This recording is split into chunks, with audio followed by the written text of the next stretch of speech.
وزارت تندرستی تاجیکستان تصمیم گرفته است بعد از یک پژوهش همه‌جانبه و گسترده استفاده قلیان در جایهای جمعیتی را منع کند. زیرا به نظر وزارت تندرستی تاجیکستان استفاده یک نفر بیمار از قلیان میتواند چند نفر دیگر را سرایت کند و بیماری‌های دیگر گرفتار کند. محدود کنی استفاده قلیان در چارچوب تحریر نو قانون درباره محدود کنی محصولات تماکو صورت میگیرد که اخیراً به حکومت کشور پیشنهاد کرده شد. پیش از همه این برانگیزنده های بیماری های گریپ که زنبورغی میگویند. خب غیر از این دلخواه میکروب هایی که در اطراف هستند، خواه اون کسلی آور باشد خواه غیر کسلی آور. بیماری سیل برانگیزنده است، برانگیزنده اون در هوا است و دلخواه نفری که مثال استعمال کننده خودی همین مثال قلیان است، اون نیز با احتمالیت خارج کردن میکروب سیل را دارد. تا هنوز مقامات کشور آمار در مورد شماره چلیمخانه ها یا خود قلیان خانه ها را ندارند، ولی ذکر میکنند شماره آنها و هوادارانشان در حال افزایش است.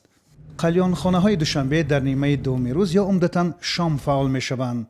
مدت 5-6 مینوت سرهایشان تمام میشوند. با علی خان که چند سال باز با قلیان سازی مشغول است در قهوه‌خانه دبی واخوردیم. علی خان میگوید آنها 40 نوع قلیان را آماده میکنند و به نظر او قلیان نسبت سیگار ضرری کمتر داشته است. قلیان تاجیکستان برای تیار نمودن این چیز ما سراول سر میکنیم از کمور این. در یک قلیان 3 دانه کمور میرود. ما بالایش را محکم میکنیم برای تیز در گرفتنش. طبقه های ما میکس هستند. ما میتونیم از هر یک کدام آنها میکس گفته چند تا این رو گرفته ما میده میکنیم. اینا رو ما ریزه میکنیم.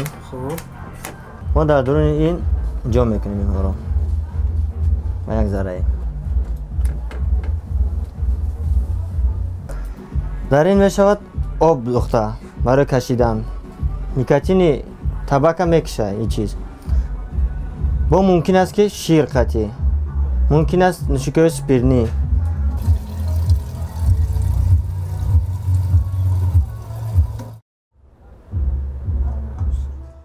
سیگار لختی کی؟ همیشه برای هر نفری است. ما محکم میکنیم، اینطور محکم میشد اینها. شروع میکنیم به کشیدن.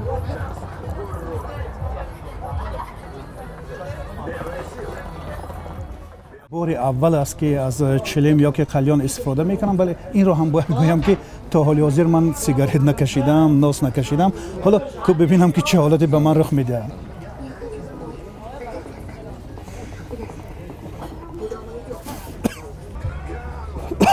همین حالا سر من میچرخد. اگر یک کمی دیگه از جمع خیزم فکر میکنم که من میافتم. وقتی به این قهوه‌خانه آمدیم ساعت نزدیک 4 روز بود و در اتاق‌های آن الکی جوان پسران و دختران زیاد بودند. قبل از این از قلیانخانه‌های شیشه، مراکش، ازیوم دیدن نمودیم که آنها در مرکز پایتخت جایگیر هستند. جوانانی که در این قهوه‌خانه می‌نشستند وقتی دوربین نواربرداری را دیدند اصرار می‌کردند از بینا خارج شویم. ببینید حالا که ما صحبت داریم، حالی که ما در اینجا هستیم، صدای دخترها بسیار به گوش ما میرسد. یعنی زیاد میبینن دخترها. اینا سن سال چند ساله؟ سن سال چند؟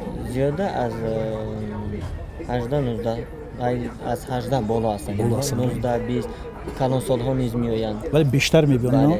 از بیرون از جمهوری اکثر دامیان عرب ها، هندوس ها، ایرانی ها، افغان ها اکثریتی. نه من منظورم تاجیکستان شهروندای خود کشور خودم. در داخل ما هم میکشه. یک قلیان در دوشنبه 30 سامان تا 300 سامان برای مشتری ها در طربخانه ها پیشنهاد میگردد. در صحبت بدون کامera برخی از جوانان میگفتند که در وقت های بیکاری به اینجا میآیند و برای آرام نمودن عصب خود قلیان میکشند. کلمه قلیان یعنی غلیان بود، از غلیان، همون غلیان جوش میزند و فواره میزند. قلیان را برخی برای مردم تاجیکستان فرهنگ بیگانه میدانند، اما به نظر محققین دیگر قلیان در تاریخ آسیا میانه سابقه دارد. اساساً این قلیان این ابزار اشرافی است.